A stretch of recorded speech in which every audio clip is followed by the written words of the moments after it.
What's up? It's Godzilla Girl, and I'm finally back with another video. And today I'm looking forward to going over another line that I really enjoy collecting, Hazawa Gumi. These figures are so much fun, and I'm excited to share them with you. So the Hazawa Gumi line was founded in 1993 by Masato Hazawa. He originally started off by making garage kits that you would build and paint yourself, and then later on he switched to the soft vinyl line because he felt that it was easier for people to buy and collect than the kits. And I don't know about you, but I have absolutely zero talent when it comes to kit building. I have a couple myself, but I haven't touched them because, number one, I don't really have the patience for it, and two, I am terrified that I will probably break something. I know there's a couple of you kit builders out there, and props to you because you do an amazing job and they look beautiful, and I wish I had your talent, but I'm going to stick to the soft vinyl. So Hazawa's vision for the line was he wanted to create monsters that were cool and cute that you could hold in your hand, and I think he absolutely nailed that because they fit right in the palm of your hand, and they are so adorable. And they also have a lot of bright colors, which I am all about the bright colors, so I love that. The figures are about 6 inches tall, and they each come bagged with a header card that says G Memory Selection on it. That's the name of the soft vinyl line. And they come with a little bonus, which I don't think any other line does this, but they come with collector's cards. Each figure has its own collector's card, which is pretty much just a picture of the figure and the movie that it's from. But I think it's a really neat little addition. I love collecting things, as you can tell, and I was all about Pokemon cards when they were out, so this is something that's pretty unique to the line. So I've got a few figures here, but the one I want to talk about today is the 64 Godzilla from Mothra vs. Godzilla. So this figure has a pretty cool story behind it. It was released at Super Festival in Japan on January 10th of 2010 to commemorate the 4th anniversary of the G Memories Selection line. There were 2 lucky bag sets that were made and sold at the festival, A set and B set. Each set was limited to 30 pieces. A set was $95. It came with the Musou Goji and a bonus painted GMK figure from Godzilla, Mothra, King Ghidorah, Giant Monsters, All Out Attack, and a secret unpainted figure of either Gedo Goji or Musou Goji that you could paint yourself. And B set again came with Godzilla and a bonus unpainted figure of either Gedo Goji, Bio Goji, or Musou Goji from Ghidorah, the 3-headed monster.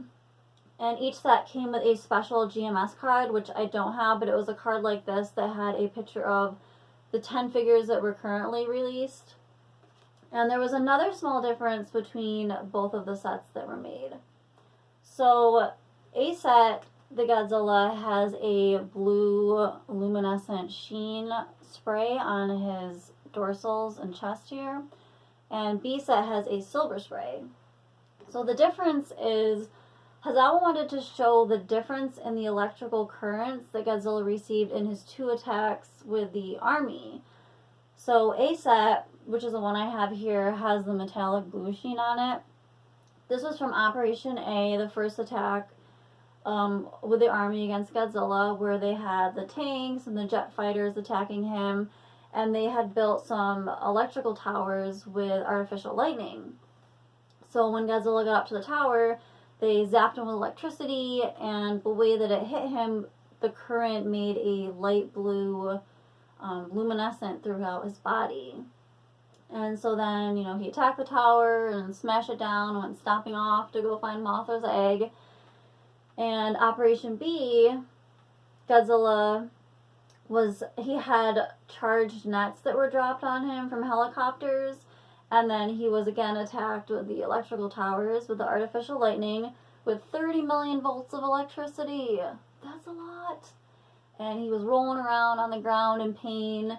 And the discharge from that attack gave like a white hue over his body. And that's why that one has the silver spray on it. And that's just a little detail that I didn't notice in the movies. But Hazawa noticed it, and he made it a point to make the 2 different figures showing the different electrical currents that Godzilla received from both of those attacks.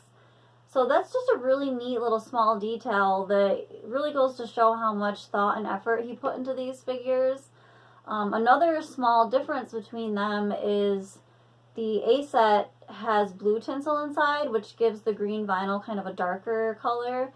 And the B set has silver tinsel inside, which makes the vinyl appear lighter green. So if you have both of them and you put them next to each other, there's a slight variation in the green, even though they're made from the same vinyl. These figures are pretty easy to find if you know where to look. I mean, I've gotten a few actually at G-Fest from Diane at Claremont Toys.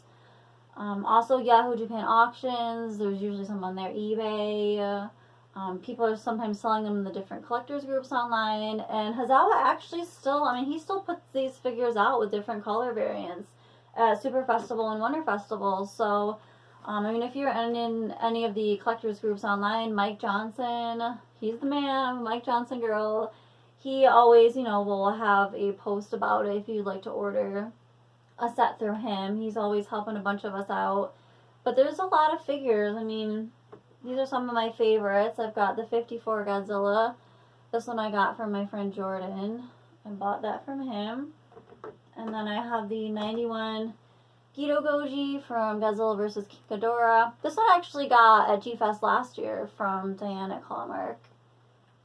And then this one, the 95 Godzilla, really cool translucent orange. I love the translucent vinyl figures.